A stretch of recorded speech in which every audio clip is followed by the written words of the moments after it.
വൈക്കൊമേഴ്സിന്റെ പുതിയൊരു വീഡിയോയിലേക്ക് എല്ലാവർക്കും സ്വാഗതം. ഇന്നത്തെ വീഡിയോയിൽ നമ്മൾ ഡിസ്കസ് ചെയ്യാൻ പോകുന്നത് നോർമൽ ലോസ് എന്ന് പറയുന്ന കോൺസെപ്റ്റിനെ പറ്റിയാണ്. ഈ നോർമൽ ലോസ് എങ്ങനെയാണ് കൺസൈൻമെന്റ് അക്കൗണ്ടിൽ ഇതിനെ വാല്യൂ ചെയ്യുന്നത്, എങ്ങനെയാണ് ഇതിൽ ഉൾപ്പെടുത്തുന്നത്, ഈ നോർമൽ ലോസ് എങ്ങനെയാണ് ഇതിന്റെ വാല്യുവേഷൻ നടക്കുന്നത് എന്നുള്ള കാര്യങ്ങളൊക്കെയാണ് നമ്മൾ ഡിസ്കസ് ചെയ്യാൻ പോകുന്നത്. അപ്പൊ നോർമൽ ലോസ് എന്താണെന്ന് ചോദിച്ചു കഴിഞ്ഞാൽ it is an expected and unavoidable loss ആണ് ഈ നോർമൽ ലോസ് എന്ന് പറയുന്നത്. നമുക്കത് എക്സ്പെക്ട് ചെയ്യാൻ പറ്റും, ഈ ലോസ് സംഭവിക്കും എന്നുള്ളത് നമുക്ക് അറിയാം. എന്നാൽ അതിനെ അവോയ്ഡ് ചെയ്യാനായിട്ടുള്ള സ്റ്റെപ്സ് നമുക്ക് എന്ത് ചെയ്യാൻ പറ്റത്തില്ല, എടുക്കാനായിട്ട് പറ്റത്തില്ല. ആ സ്റ്റെപ്സ് നമുക്ക് എടുക്കാൻ സാധിക്കില്ല. ആ ലോസ് അവിടെ സംഭവിച്ചിരിക്കും. അതായത് ഇപ്പോൾ ഒരു എക്സാമ്പിൾ പറയുകയാണെങ്കിൽ, ഇപ്പൊ പെട്രോൾ നമ്മൾ അടിക്കുന്നു വണ്ടിയിൽ. ഇപ്പൊ വണ്ടിയിൽ ഒരു 50 രൂപയ്ക്കാണ് പെട്രോൾ അടിക്കണമെന്ന് വെക്കുക. അപ്പൊ 50 രൂപയുടെ പെട്രോളും അതിനകത്ത് വരുന്നില്ല. കാരണം എന്താണ്, ഇവാപറേഷനിലൂടെ അവിടെ കുറച്ച് ലോസ് നമുക്ക് സംഭവിക്കും. അത് നമുക്കറിയാം, ഇവാപറേഷനിലൂടെ ലോസ് അവിടെ വരുമെന്നുള്ളത് നമുക്കറിയാം. പക്ഷെ അതിനെ നമുക്ക് അവോയ്ഡ് ചെയ്യാനായിട്ടും പറ്റത്തില്ല. അത് അൺഅവോയ്ഡബിൾ ആണ്.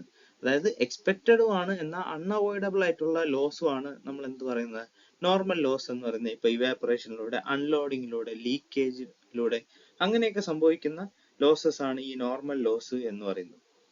ഇതിന് കാൽക്കുലേറ്റ് ചെയ്യാൻ ഒരു ഫോർമുല ഉണ്ട്, അത് നമുക്ക് നോക്കാം. വാല്യൂ ഓഫ് എ സ്റ്റോക്ക്, അതായത് ക്ലോസിംഗ് സ്റ്റോക്ക് ആണ് നമ്മൾ കണ്ടുപിടിക്കുന്നത്. ഒരു ക്ലോസിംഗ് സ്റ്റോക്ക് എങ്ങനെ കണ്ടുപിടിക്കാം എന്നുള്ളതാണ്. അതായത് ലോസ് കഴിഞ്ഞതിന് ശേഷമുള്ള സ്റ്റോക്ക് എത്രയുണ്ട് എന്നുള്ള കണ്ടുപിടിക്കുന്നതാണ്. Total cost of a goods sent plus non recurring expense divided by net quantity into quantity in stock. ഇതാണ് ഇതിന്റെ ഫോർമുല എന്ന് പറഞ്ഞാൽ. അപ്പൊ നെറ്റ് ക്വാണ്ടിറ്റി എങ്ങനെ കണ്ടുപിടിക്കാന്ന് ചോദിച്ചാൽ, net quantity is equal to total quantity send, എത്ര ക്വാണ്ടിറ്റി ആണോ അയച്ചത് അത് minus quantity of A normal loss, എത്ര സംഭവിച്ചു എന്നുള്ള മൈനസ് ചെയ്യുമ്പോൾ നമുക്ക് എന്ത് കിട്ടും, നെറ്റ് ക്വാണ്ടിറ്റി കിട്ടും. അതാണ് ഇതിനകത്ത് പറയുന്നത്. ഇതാണ് ഇതിന്റെ ഫോർമുല എന്ന് പറയുന്നത്. രണ്ട് ഫോർമുല നമ്മൾ പഠിച്ചിരിക്കേണ്ടതാണ് കാൽക്കുലേഷന് വേണ്ടിയിട്ട്. ഒരു ക്വസ്റ്റ്യൻ കിട്ടിയ നോർമൽ ലോസ് കാൽക്കുലേറ്റ് ചെയ്യാൻ പറഞ്ഞാൽ നമ്മൾ ഈ ഫോർമുല അറിഞ്ഞിരിക്കണം. അപ്പൊ നമുക്ക് ഇത് ഒരു ക്വസ്റ്റ്യൻ ഉപയോഗിച്ച് നമുക്ക് പഠിക്കാം. ഒരു ഇലിസ്ട്രേഷൻ നമുക്ക് ഒന്ന് നോക്കാം. അപ്പൊ ഈ ക്വസ്റ്റ്യനിൽ ചോദിച്ചിരിക്കുന്ന X consigned 1000 kilogram of coconut oil to Y of Kanpur at 45 per kg rupees. He sent rupees 10,000 for packaging and carriage. Y sold 700 kilogram at 60 rupees and reported loss of 20 kg by leakage, wetting, handling, etc.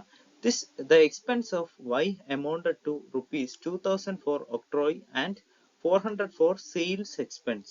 He is to get a commission of 4.5% on sale. Prepare consignment account and also show calculation of closing stock. അപ്പോൾ ഇവിടെ prepare ചെയ്യാൻ പറഞ്ഞിരിക്കുന്ന consignment അക്കൗണ്ടും prepare ചെയ്യാൻ പറഞ്ഞിട്ടുണ്ട്, closing സ്റ്റോക്കും calculate ചെയ്യാൻ പറഞ്ഞിട്ടുണ്ട്. അപ്പൊ ഇവിടെ നമുക്കറിയാം കൺസൈൻമെന്റ് അക്കൗണ്ട് കിട്ടുമ്പോൾ ഇവിടെ കൺസൈൻമെന്റിൽ ഏർപ്പെടുന്ന ആരാണ്, കൺസൈനറും ഉണ്ട് കൺസൈനിയും ഉണ്ട്. അപ്പൊ ഇവിടുത്തെ കൺസൈനർ എന്ന് പറയുന്ന എക്സും കൺസൈനി എന്ന് പറയുന്നത് ആരുമാണ്, കൺസൈനർ എന്ന് പറയുന്നത് എക്സും കൺസൈനി എന്ന് പറയുന്നത് വൈയും ആണ്. അപ്പൊ കൺസൈൻമെന്റ് ടു ആര് അക്കൗണ്ട് എന്നും പറഞ്ഞ് എഴുതും, കൺസൈൻമെന്റ് ടു കാൻപൂർ അക്കൗണ്ട് എന്നും പറഞ്ഞ് നമ്മൾ എഴുതും.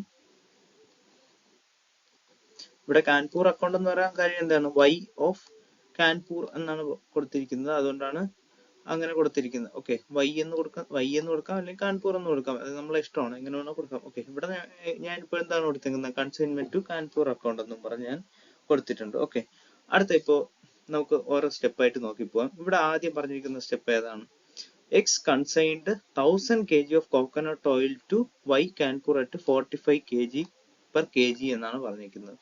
അപ്പോ ഇവിടെ എന്താണ് പറഞ്ഞിരിക്കുന്നത്, എക്സ് എത്ര കെ ജി ആണ് ആർക്ക് കൊടുത്തത്, വൈക്ക് കൊടുത്തത്. ഇവിടെ എക്സ് എന്ന് പറയുന്ന ആള് വൈക്ക് 1000 kg കൊടുത്തു എന്നാണ് പറഞ്ഞിരിക്കുന്നത്. 1000 kg എത്ര രൂപയ്ക്കാണ്, 45 റുപ്പീസിനാണ് കൊടുത്തിരിക്കുന്നത്. അപ്പൊ 1000 kg 45 റുപ്പീസിന് കൊടുത്തു എന്ന് പറയുമ്പം 1000 ഇൻറ്റു 45 ചെയ്ത് കഴിയുമ്പോൾ നമുക്ക് എത്ര കിട്ടും, എത്രയാണ് കിട്ടുന്നത്, ഇവിടെ 45,000 എന്നുള്ളത് കിട്ടും. ആ 45,000 നമ്മൾ എന്തെന്ന് പറഞ്ഞ് എഴുതണം, നമ്മൾ കഴിഞ്ഞ വീഡിയോയിൽ നമ്മൾ ഡിസ്കസ് ചെയ്ത് തന്നെ ഇതിന്റെ ഫോർമാറ്റ് ഒക്കെ, അത് കാണാത്തവരാണെങ്കിൽ പോയി അത് കണ്ടിട്ട് വേണം ഈ ക്വസ്റ്റ്യനിലോട്ട് നോക്കാനായിട്ട്. ഓക്കെ, അതിന്റെ ആദ്യം നമ്മൾ എഴുതേണ്ട എപ്പോഴും എങ്ങനെയായിരിക്കും, to goods send on consignment എന്ന് കൊടുത്തിട്ട് അങ്ങോട്ട് അയച്ചത് ആദ്യം എഴുതുക, ടു ഗുഡ്സ് ഓൺ കൺസൈൻമെന്റ് എന്ന് എഴുതിയിട്ട് ആ എമൗണ്ട് 45,000 എന്നുള്ള എഴുതുക. ഇനി അടുത്ത സെന്റൻസ് എന്താണ് പറഞ്ഞിരിക്കുന്നത്, he spend rupees 2,000 on packaging and carriage. അതായത് കൺസൈനറിന് വന്ന ചെലവാണ് ഇവിടെ പറഞ്ഞിരിക്കുന്നത്. ഈ send 2,000 for packaging and carriage എന്നാണ് പറഞ്ഞിരിക്കുന്നത്. അപ്പൊ അതെങ്ങനെയാണ് നമ്മൾ കൊടുക്കാനുള്ളത്, ടു ആരെന്നും പറഞ്ഞു കൊടുക്കണം, ടു ബാങ്ക് എന്ന് കാണിച്ചിട്ട് എക്സ്പെൻസ് ആണ്. കൺസൈനറിന്റെ വരുമ്പോ എപ്പോഴും എങ്ങനെയാണ് ടു ബാങ്ക് എന്നാണ് കൊടുക്കാനുള്ള, ടു എന്നിട്ട് എക്സ്പെൻസ് എന്ന് കൊടുക്കുക. എമൗണ്ട് എത്രയാണ്? 2000 രൂപ എക്സ്പെൻസ് എന്ന് പറഞ്ഞിട്ടുണ്ട്, അത് നമ്മൾ കാണിച്ചു. അടുത്ത എന്താണ് പറഞ്ഞിരിക്കുന്നത്? Y sold. അപ്പം വൈക്ക്, അതായത് കാൺപൂറിന് കിട്ടിയതാണ്. എത്രയാണ്? 700 kg അറ്റ് 60 rupees എന്നാണ് പറഞ്ഞിരിക്കുന്നത്. അത് സോൾഡ് അല്ലേ? സെയിൽസ് വരുമ്പോൾ ഏത് സൈഡിലാണ് വരാനുള്ളത്? ക്രെഡിറ്റ് സൈഡിലാണ്. ഇവിടെയാണ് ക്രെഡിറ്റ് സൈഡിലാണ് വരാനുള്ളത്. ഓക്കെ, ഇത് ഡെബിറ്റും ഇത് ഏതാണ്? ഈ സൈഡ് എന്ന് പറയുന്നതാണ് ക്രെഡിറ്റ് സൈഡ് എന്ന് പറയുന്നത്. അപ്പോ ഈ ഏതാണ് ഈ പറയുന്ന നമ്മുടെ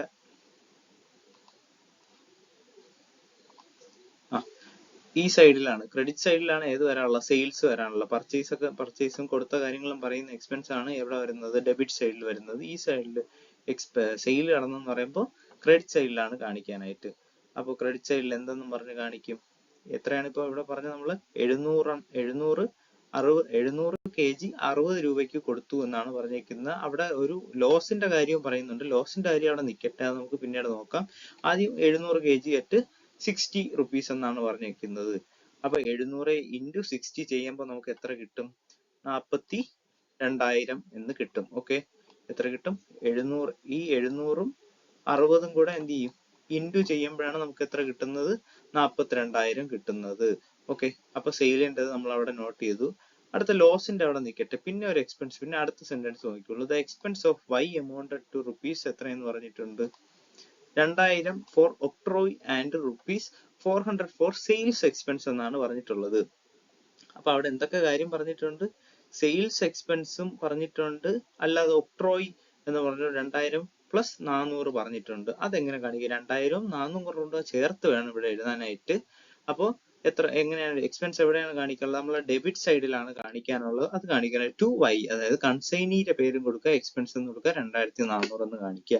അടുത്ത സെന്റൻസ് ഏതാണ്? He is to get a commission of 4.5% on sales എന്നാണ് പറഞ്ഞിരിക്കുന്നത്. കമ്മീഷൻ ആണ് കാൽക്കുലേറ്റ് ചെയ്യാനുള്ളത്. കമ്മീഷൻ എങ്ങനെയാണ് കാൽക്കുലേറ്റ് ചെയ്യാനുള്ളത്? സെയിൽസിന്റെ 4.5% എന്നാണ് പറഞ്ഞിട്ടുള്ളത്.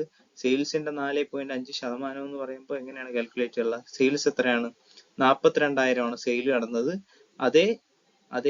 അതേ ഇൻറ്റു എത്രയാണ്? 4.5% നമ്മൾ ചെയ്യണം. ഓക്കെ, മനസ്സിലായോ? അതിന്റെ 4.5% ഇൻറ്റു ചെയ്യണം. 42,000 ഇൻറ്റു 4.5% ചെയ്യുമ്പോൾ നമ്മളെ കമ്മീഷൻ കിട്ടും. ആ എമൗണ്ട് നമ്മൾ എവിടെയാണ് കാണിക്കാനുള്ളത്? ഡെബിറ്റ് സൈഡിലാണ് കാണിക്കാനുള്ളത്.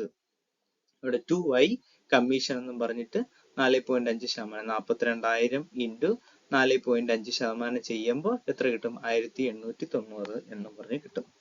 ഇനി നമ്മൾ നോക്കാനുള്ളത് എന്ന് പറഞ്ഞു കഴിഞ്ഞാൽ ഇവിടെ നമ്മൾ ഇനി എന്താണ് കാൽക്കുലേറ്റ്, ഒരെണ്ണം വിട്ടല്ലോ ഇവിടെ. Reported a loss of 20 kg by leakage, weighting, handling etcetera എന്നും പറഞ്ഞുള്ള ഒരു സെന്റൻസ് നമ്മൾ കണ്ടായിരുന്നു. അത് നമ്മൾ പിന്നെ നോക്കാന്ന് പറഞ്ഞു. അതാണ് നമ്മളിപ്പോൾ നോക്കാൻ പോകുന്നത്. അതും കൂടെയാണ് ഇനി നമുക്ക് ഇതിൽ കാൽക്കുലേറ്റ് ചെയ്യാനുള്ളത്, അല്ലേ? ഇത് കാൽക്കുലേഷൻ വരുന്നത് അതാണ്. 20 kgയുടെ ഒരു കാര്യം പറഞ്ഞു, ലോസിന്റെ കാര്യം പറയുന്നു. അപ്പൊ നമ്മളിവിടെ ക്ലോസിംഗ് സ്റ്റോക്ക് ഇനി കാൽക്കുലേറ്റ് ചെയ്യണം. അതായത് calculation of closing stock calculate ചെയ്യണം. അതെങ്ങനെയെന്ന് നോക്കാം. അതിന്റെ നമ്മൾ ആദ്യമേ ഈ വീഡിയോ തുടക്കം തന്നെ പറഞ്ഞ ഫോർമുലയാണ് total cost of goods and plus non recurring expense by net quantity into quantity in stock. ഇത്രയും ബൈ കാൽക്കുലേറ്റ് ചെയ്യുമ്പോൾ നമുക്ക് എന്തിട്ട് വാല്യൂ ഓഫ് സ്റ്റോക്ക് കിട്ടും. അപ്പൊ ഇതിൽ ഓരോന്നും എത്ര എമൗണ്ട് നമ്മൾ നോക്കണം. Total cost of goods and എത്രയാണ് ഗുഡ്സ് കൊടുത്തത്? എക്സ് കൺസൈനർ 1000 സ്റ്റോക്കാണ് ആർക്ക് കൊടുത്തത്? വൈ കാൺപൂറിന് കൊടുത്തത്. എത്ര രൂപയ്ക്ക്? 45 രൂപയ്ക്കാണ് കൊടുത്തത്. അപ്പൊ എത്ര വന്നു അവിടെ? 45,000 രൂപ അല്ലേ വന്നത്? നമ്മൾ അങ്ങോട്ട് goods and on consignment debit സൈഡിൽ നമ്മൾ കാണിച്ച ഓർമ്മയില്ലേ? 45,000 രൂപയാണ് അവിടെ കൊടുത്തത്. അത് നമ്മൾ എടുക്കുന്നു. നോൺ റെക്കറിംഗ് എക്സ്പെൻസ്, ഇവിടെ എക്സ്പെൻസുകൾ ഏതൊക്കെയാണ് പറഞ്ഞിട്ടുള്ളത്? ഹി സ്പെൻഡ് ₹2,000 ഫോർ പാക്കേജിങ് എന്നൊരു സെന്റൻസ് പറഞ്ഞിട്ടുണ്ട്. അത് നമ്മൾ എക്സ്പെൻസ് അല്ലേ? ഹി സ്പെൻഡ് 2,000 രൂപ എക്സ്പെൻസ് ഉണ്ട്. ഈ മൊത്തം സ്റ്റോക്കിന്റെയും കാര്യം അവിടെ എടുക്കണം. കൺസൈനി കൊടുത്തത് രണ്ടുപേരതും ഇവിടെ നോക്കണം.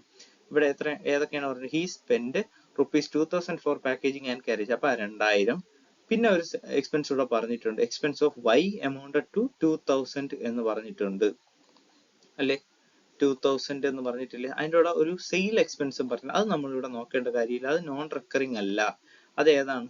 റെക്കറിംഗിലൊക്കെ വരുന്നതാണ്. ഇവിടെ നോൺ റെക്കറിംഗ് എക്സ്പെൻസ് ആണ് നമ്മൾ എടുക്കാനുള്ളത്. അപ്പോൾ ഈ 2,000 ഒക്ട്രോയ്ക്ക് വന്ന 2,000 ഇവിടെ വന്ന എക്സ്പെൻസും കൂടെ ചേർത്തിട്ടാണ് നമ്മൾ എടുക്കാനുള്ളത്. അതാണ് നോൺ റെക്കറിങ്. അപ്പൊ 2000 പ്ലസ് ഏതാണ് 2000 പ്ലസ് 2000 എന്നും പറഞ്ഞു വരും. ഓക്കെ 2000 പ്ലസ് 2000 അതും കൂടെ ചേർക്കുമ്പോഴാണ് നോൺ റെക്കറിങ് എക്സ്പെൻസ് വന്നത്. ഇനി നെറ്റ് ക്വാണ്ടിറ്റിയും ക്വാണ്ടിറ്റിയും സ്റ്റോക്കുമാണ് നമ്മൾ കാൽക്കുലേറ്റ് ചെയ്യാനുള്ളത്. അപ്പൊ 45,000 ആണ് നമ്മൾ അങ്ങോട്ട് കൊടുത്ത കൺസൈനിക്ക് കൊടുത്തതും നമ്മൾ എക്സ്പെൻസ് നമ്മൾ കണ്ടായിരുന്നു. അതെങ്ങനെ കാൽക്കുലേറ്റ് ചെയ്യുമെന്ന് നോക്കാം. ക്വാണ്ടിറ്റി ഇൻ സ്റ്റോക്ക് ആണ് നമുക്ക് ഇനി കാൽക്കുലേറ്റ് ചെയ്യാനായിട്ടുള്ളത്. ക്വാണ്ടിറ്റി ഇൻ സ്റ്റോക്ക് എങ്ങനെ കാൽക്കുലേറ്റ് ചെയ്യും എന്നുള്ളതാണ് ഇവിടെ പറഞ്ഞിരിക്കുന്നത്. നോക്കിക്കോ. ക്വാണ്ടിറ്റി ഇൻ സ്റ്റോക്ക് കണ്ടുപിടിക്കാനുള്ള ഫോർമുലയാണ് quantity sent minus quantity sold minus quantity of loss. Quantity sent എത്രയാണ്? 1000 അല്ലേ സെൻഡ് ചെയ്തത്? 1000 മൈനസ് എത്രയാണ് വിറ്റത്? സോൾഡ് ആയ ക്വാണ്ടിറ്റി എത്രയാണ്? 700 ആണ്. അപ്പൊ 1000 മൈനസ് 700. ഇവിടെ ലോസ് വന്നത് എത്രയാണ്? ലോസ് വന്ന് 20 ആണ്. അത് കുറയ്ക്കുമ്പോൾ നമുക്ക് എത്ര കിട്ടും? 280 എന്ന് കിട്ടും. അതാണ് ക്വാണ്ടിറ്റി ഇൻ സ്റ്റോക്ക് എന്ന് പറയുന്നത്. ഓക്കെ, അപ്പൊ ക്വാണ്ടിറ്റി ഇൻ സ്റ്റോക്ക് കണ്ടുപിടിച്ചു. ഇനി കണ്ടുപിടിക്കാനുള്ള നെറ്റ് ക്വാണ്ടിറ്റി ആണ്. നെറ്റ് ക്വാണ്ടിറ്റി കണ്ടുപിടിക്കാനുള്ള ഫോർമുലയാണ് net total quantity sent minus quantity of A normal loss. Total quantity എത്രയാണ് സെൻഡ് ചെയ്തത്? ടോട്ടൽ ക്വാണ്ടിറ്റി എത്ര സെൻഡ് ചെയ്തു? 1000 അല്ലേ ടോട്ടൽ ക്വാണ്ടിറ്റി ഇവിടെ സെൻഡ് ചെയ്തിരിക്കുന്ന 1000 ആണ് സെൻഡ് ചെയ്തിരിക്കുന്നത്. 1000 മൈനസ് ലോസ് എത്ര സംഭവിച്ചു? നോർമൽ ലോസിൽ 20, അത് 980 എന്ന് പറഞ്ഞു. അതാണ് നെറ്റ് എന്ന് പറഞ്ഞത്. ഓക്കെ, നെറ്റ് ക്വാണ്ടിറ്റി എന്ന് കണ്ടുപിടിക്കുമ്പോൾ total quantity minus quantity of normal loss കണ്ടുപിടിക്കുമ്പോൾ നെറ്റ് ക്വാണ്ടിറ്റി കിട്ടും. നമ്മൾ ക്വാണ്ടിറ്റി ഇൻ സ്റ്റോക്ക് കണ്ടുപിടിക്കുമ്പോൾ അതിൻ്റെ കൂടെ എന്തും കൂടെ കുറയ്ക്കണം, എത്ര സോൾഡ് ആയി എന്നുള്ളതും കൂടെ കുറയ്ക്കുമ്പോൾ ക്വാണ്ടിറ്റി ഇൻ സ്റ്റോക്ക് കിട്ടും. അങ്ങനെയാണ് കാൽക്കുലേഷൻ വരുന്നത്. അപ്പോൾ നമ്മൾ ഇവിടെ കാൽക്കുലേറ്റ് ചെയ്യണം 45,000 പ്ലസ് എത്രയാണ്? 45,000 പ്ലസ് 4000 ബൈ 4000 വന്ന് എങ്ങനെയാണെന്ന് അറിയാലോ, 2 എക്സ്പെൻസ്. 2000 ആദ്യം പറഞ്ഞിരിക്കുന്ന ഹി സ്പെൻഡ് ₹2000, ആ 2000ഉം ഒക്ട്രോയ്ക്ക് വന്ന എക്സ്പെൻസും കൂടെ ചേർത്തിട്ടാണ് 2000. ഈ 400 എടുക്കാത്തത് ഇവിടെ പറഞ്ഞിട്ടുണ്ട് നോൺ റെക്കറിങ് എക്സ്പെൻസ് ആണ്. ഇവിടെ സെയിൽ എക്സ്പെൻസ് ആണ് ഇവിടെ കിടക്കുന്ന 400 എന്ന് പറയുന്നത്. അത് ഇവിടെ എടുക്കത്തില്ല. ബാക്കി 2000ഉം 2000 കൂടെ ചേർത്ത് 4000 എടുക്കും. അങ്ങനെ 45,000 പ്ലസ് 4000 ഡിവൈഡഡ് ബൈ 980 × 280 ചെയ്യുമ്പോൾ നമുക്ക് എത്ര കിട്ടും? 14,000 എന്നും പറഞ്ഞ് ആൻസർ കിട്ടും. ഓക്കെ, 14,000. അങ്ങനെയാണ് നമുക്ക് ഏത് കിട്ടുന്നത്? വാല്യൂ ഓഫ് സ്റ്റോക്ക് എന്ന് പറയുന്നത് 14,000 കിട്ടും. ഓക്കെ, അപ്പൊ അത് മനസ്സിലായല്ലോ. ഇനി ഇതെങ്ങനെ പോസ്റ്റ് ചെയ്യാന്നുള്ളതാണ് നമ്മൾ നോക്കുന്നത്. ക്ലോസിംഗ് സ്റ്റോക്കിന്റെ അത് ക്ലോസ് ചെയ്യേണ്ട എവിടെയാണ്?